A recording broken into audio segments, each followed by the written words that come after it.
What is up, guys? Smoky McDude here, and we are playing some Hearthstone beta, and we're going to be having a look at my Druid deck at the moment. As soon as I fix it, that is, because this is the previous deck that I was building. So basically, it's a hybrid spell deck mixed in with some powerful monster cards.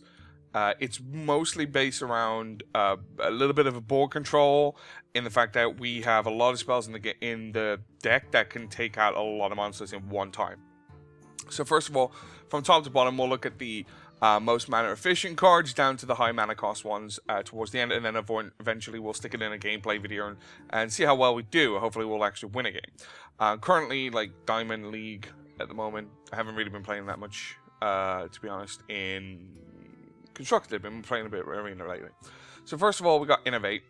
These can be swapped out for Moonfire, depending on if you don't like Innovate. Innovate's kind of cool card. It can get you more cards out. But Moonfire gives you the extra damage, and this scales better than this. Moonfire scales with all the plus spell minions like Kobold, Geomancer, Mage, and things like that, and Ogre Magi, whatever you want to call these. They scale better, but Innovate's still pretty good. So Innovate's what I'm taking right now. Claw is good, can get you some early damage on your turn 1 turn, or it can also give you quite a bit of oomph when fighting a team fight against, I'm not using LOL commands here, but literally it is a team fight. When you've got your team of monsters on the field and you want that extra bit of damage just to take out one of their cards, you've got that at hand. I needed to take Naturalize because Druid decks don't have like a one-shot get out of my way card, you know, like Sap and Assassinate, things like that, you know, that get rid of a powerful card quite quickly. So I stick a Naturalize in there. It has a downfall effect that it gives the other opponent 2 cards, but I haven't come across the point where that's completely, you know, ruined my chances. Lepanones, again, these are great just for turn 1. If you look at it, it's a 1 mana cost with a potential of 4 damage in 2 turns. Death Rattle deals 2 damage to the enemy, and of course it has a 2 damage on it. So it's 1 mana cost for a potential 4 damage. It's a very nice card. It's well worth it. Wrath, again, playing into the fact that we have a lot of magic cards that stick with spell power. Wrath can be used in multiple different ways. You can use it to enrage some of your minions. You can use it to just deal 1 damage, get a card. If you're low on cards, you can do 3 damage straight to a monster, to the enemy hero.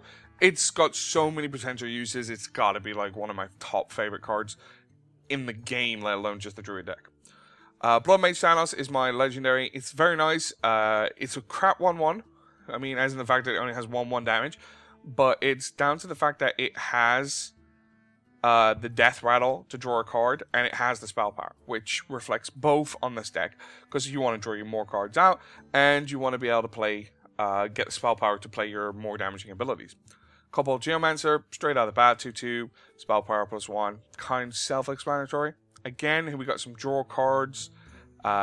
You know, it's all about getting the cards out with the spell power to do as much. Healing Touch, I didn't originally have this in my deck. I took it recently over the past day or so, just because I kept finding myself in these these clutch matches where I was on like 5 health and they were on like 8 health, and it was all down to what card I drew next. So this kind of like minimizes the effect of those sort of games and allows me to kind of like win most of them now.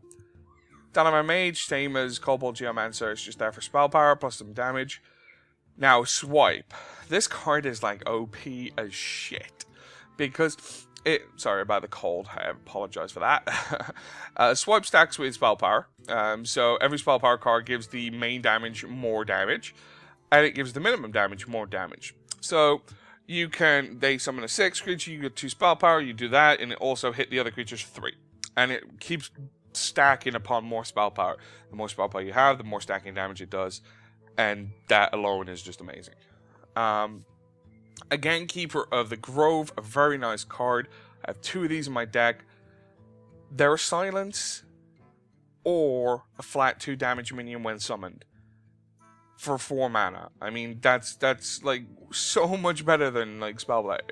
Is it Spellblade? Spellblader. I think it's Spellblader or something like that. Where is he? This guy. He's a 4/3. These are only a 2/4. but the fact that it has a double option and gives you the option to choose what you want to do makes it a must in this. Like, I wouldn't take this over the two of these. Ogre Magi, that's just there for spell power, it gives more spell power. Starfall, here we go. This, in conjunction with Swipe, as they both stack with the spell power, they give like a crap amount of damage, crap load amount of damage. You can hit like for 5 damage on their own to one enemy, or you can do 2 damage to all of them. When stacking with 2 or 3 magic cards, you could be doing 8 damage to the hero, 8 damage to a card, or you could be doing 5 damage to like everything across the board. And that's what I'm talking about, board clear. Swipe and Starfall gives you the amount of board clear that you could ever need. Azure Drake, again, spell power, and it has the battle card of drawing a card. So again, it falls into the conjunction where we're getting cards and we are actually getting more spell power. Then we got Druid of the Claw, very similar to Keeper of the Grove, for the fact that it has a double ability, meaning that you get to choose either to have it to give it +2 health and become a 4/6 taunt, or it could become a 4/4 charge on the turn that it's played. And you get the choice between it. Most of the times I find myself playing this in taunt mode rather than charge mode. More for the fact that for a 4/6 taunt, it's quite nice. I can get it off early game, especially if I'm going second in turn, because I can use the mana crystal to put all this out on the 4th one. It's very nice. Gadgetan Auctioneer, this deck is completely made up of spell cards and monster cards. So Gadgetan Auctioneer just gives us the ability to draw more cards, to get more spells, to get more cards. Basically, it's a win-win. It does everything that you really need it to do. Some of these cards that are at the bottom here I've only recently put in, just about because I just acquired them. Force of Nature is a really nice card. I love using in an arena. It's an epic card. It's a 6 cost, but it summons 3 Treants with 2/2/2 charge.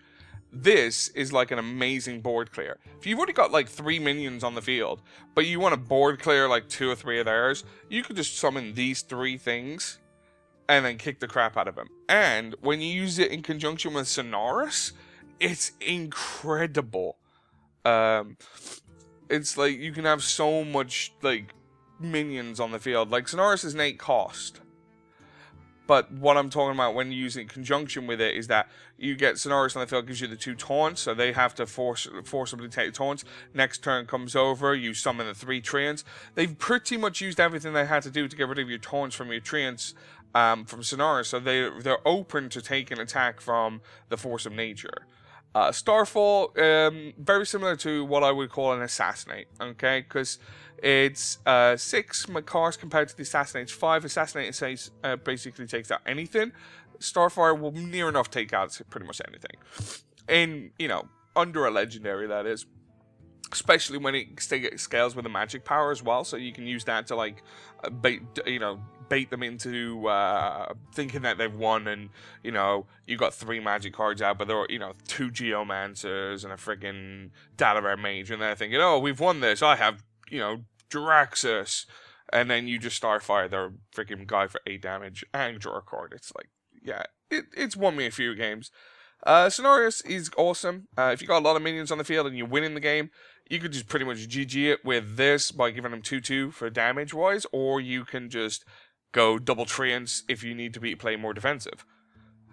Finally, every deck should have this card, Ragnaros. It's pretty overpowered. I'm surprised it won't get changed. It probably will get changed in an upcoming patch.